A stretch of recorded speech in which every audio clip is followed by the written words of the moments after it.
Magandang hapon po sa inyong lahat. Ngayong linggo, lubos na magtataas ang presyo ng gas, diesel at kerosene.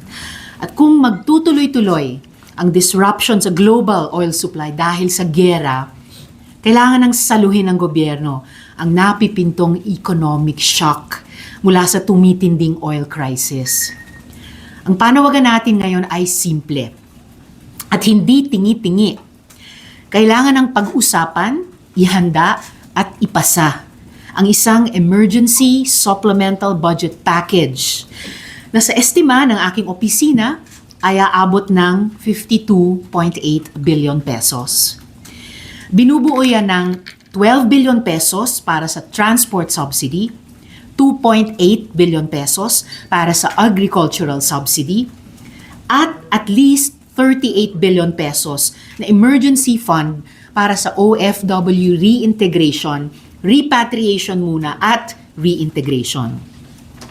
Sa transport sector, ang working estimate ng aking opisina ay kung ang average fuel price increase ay nasa higit 10 piso kada litro sa loob ng 3 buwan, aabot sa 12 billion pesos ang dagdag pasanin sa gastos sa krudo.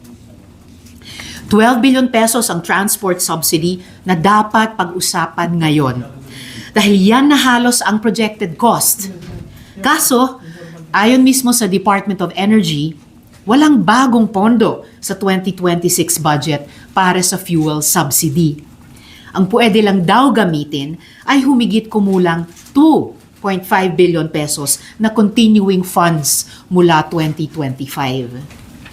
Mga kababayan, 2.5 billion pesos does not answer a potentially 12 billion peso problem.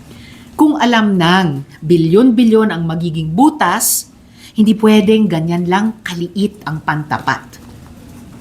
Sa agrikultura, ganoon din ang problema. Ayon sa Department of Agriculture, 150 million pesos lang ang available na subsidy funding.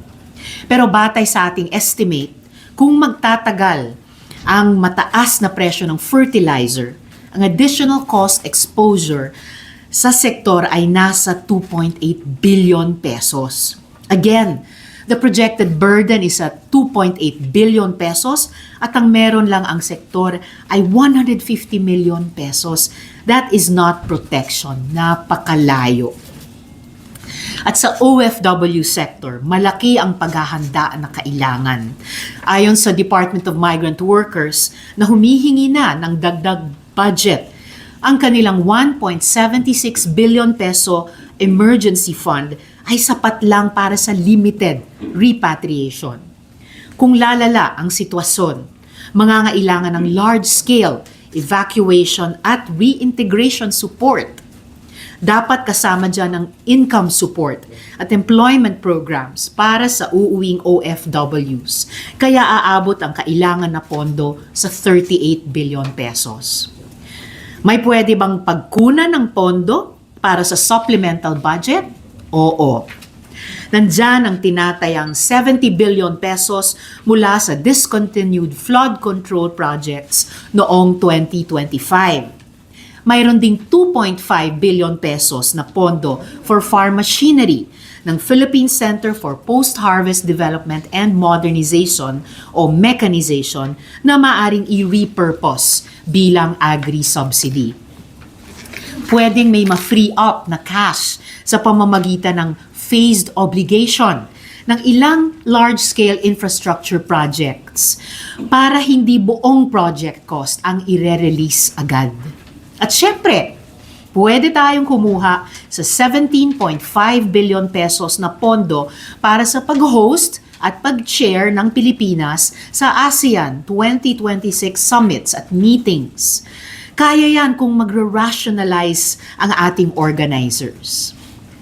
Kahit nga wala pang batas para sa supplemental budget, pwede nang magsimulang mag-abot ng subsidies even if partly ang mga ahensya gamit ang pondo ng National Disaster Risk Reduction and Management Program na may 23.4 billion pesos sa ilalim ng 2026 budget.